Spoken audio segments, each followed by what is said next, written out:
The project is titled Performing Diaspora on the Floor, the Street Hall.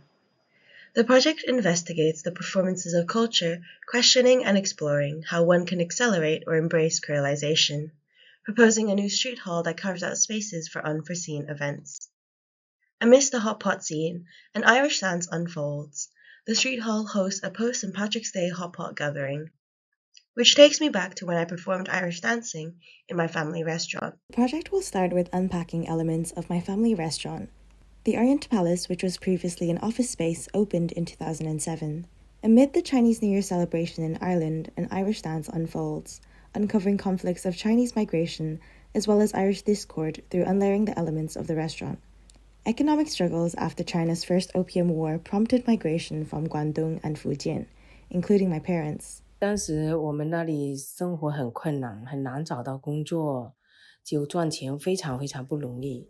然后那时候我们很多人我们那个地方的很多人都选择出国嘛，然后所以我们也决定说要出国去出去找工作，去讨生活这样的。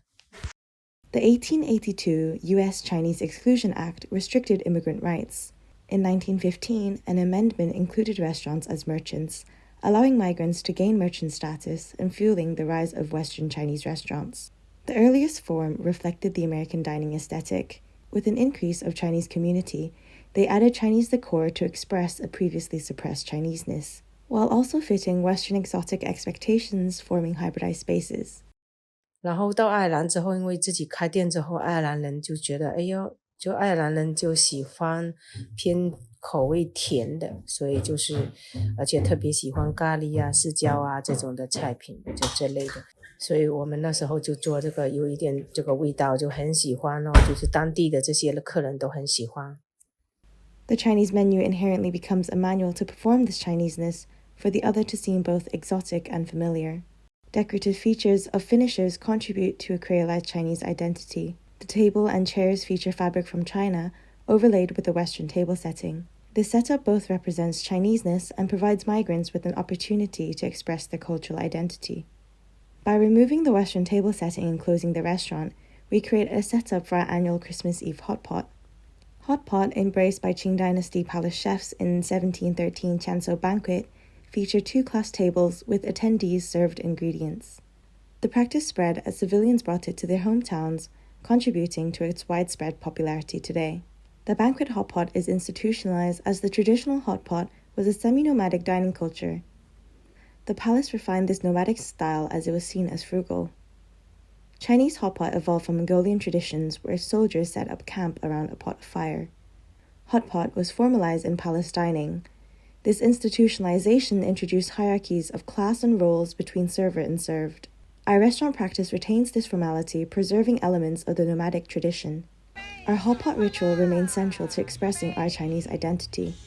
This space becomes our space for karaoke and partying after hours. Hot pot is just like a massive pot that can be shared with a small group or bigger group, because the whole culture of Chinese is that they love sharing food, unlike the Western culture.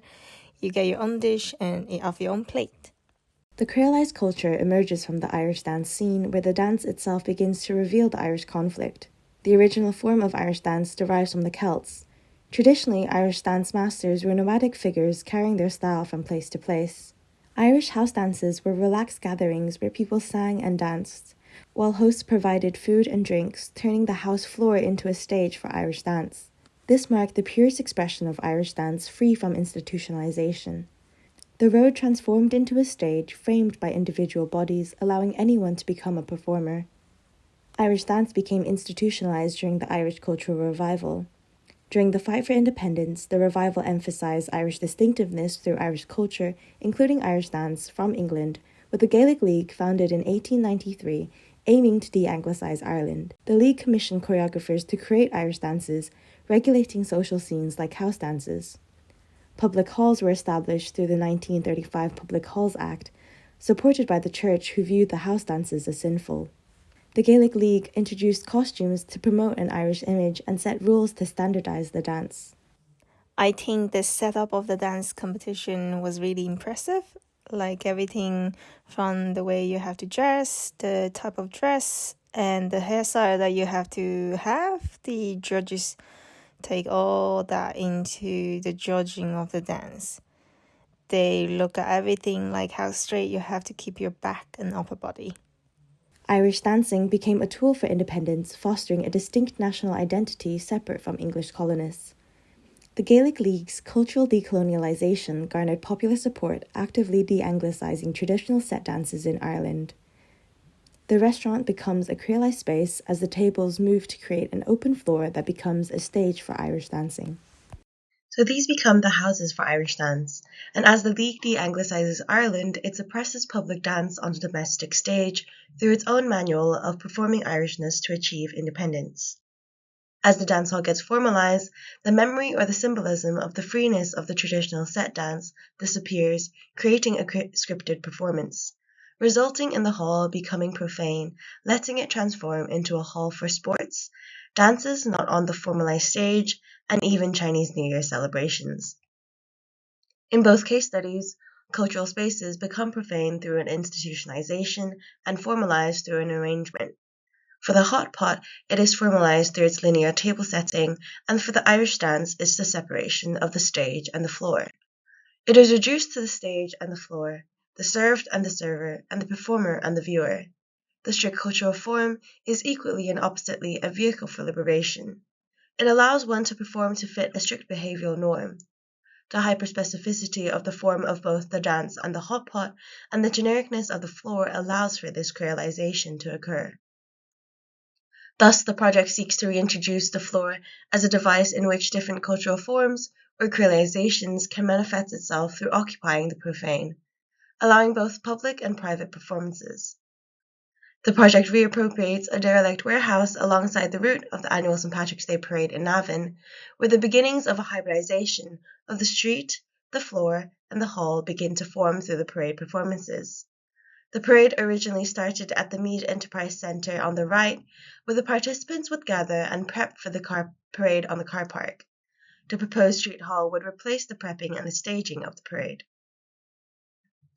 The proposal takes the existing warehouse and removes some components and some structure, while extending the roof and adding new structural elements to transform the old abandoned warehouse into a street hall.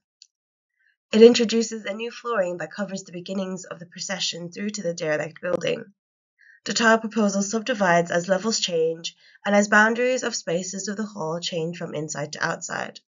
The different programs within, such as dining, prepping, and services, are depicted by a change in the floor. The floor therefore blurs the separation between the interior and the street. It becomes an extension of the domestic and pedestrian experience, with the kitchen areas and storage alongside the perimeter of the building, transitioning to the platform stepping down that becomes the stage, where different forms of performances can take place. The platform establishes a pathway between the back of house and the stage where services and storage can seamlessly flow. Extending from the street, the form of the design sets the stage for St. Patrick's Day parade. The St. Patrick's Day begins as people enter the street hall, getting ready for a day of festivities, gathering their floats and setting up for the parade to begin. The door opens and parents of the Irish dancers drop them off as they prepare for the parade. Participants enter and sign up for the procession. The steps of the street hall also allows for meetings of St. Patrick's Day to happen, to plan out the route and the organization of the hall. As the dancers prepare for final rehearsals, preparations and dress rehearsals take place upon the steps of the street hall before departing. Dancers collect their Irish dancing costumes, wigs, and accessories needed to perform. The parade ends back at the street hall. Participants store their floats and help prep for a post-Paddy's Day celebration. Food trucks park in the loading bays at the end of the street hall to provide food and drinks for later festivities. The street hall transforms into a dining and dancing stage as the tables come out and as musicians prep for performances later. The curtains are drawn and the dining and dancing begins. Road marking on bollards depict the stage extents while also acting as stage markings for Irish dancers. A new syncretic and dining type emerges from the street hall. A dining form that is seemingly a hot pot transforms and becomes a creolization of a new form. The project designs for the specificity of cultural forms, such as the tables, the chairs, the pot, the utensils, and the dresses needed to perform, while also allowing it to be generic enough to allow for different forms. When used for hot pot, the stove can be connected to the table, while the utensils can be used for hot pot and St. Patrick's Day street food. Designing a somewhat generic building form while designing the super specific tools for the cultural form allows for common use. Shows that creolization has been and is an ongoing process, where the floor becomes a dance hall, the street a stage. The stage or the floor of the restaurant hosts a hot pot where roles of server and served are flipped. The project embraces the creolization of architecture by mismatching and flipping the relationships of server and served, performer and consumer, and the street and the hall until it becomes unclear. The street hall syncretizes these relationships as well as forms of Irishness and Chineseness. Through the blurring of the street and the hall, it becomes a stage for unforeseen events. The flexibility of the hall allows for an overlap of possibilities, creating an ambiguous space for one to either identify as the self, the other, or neither.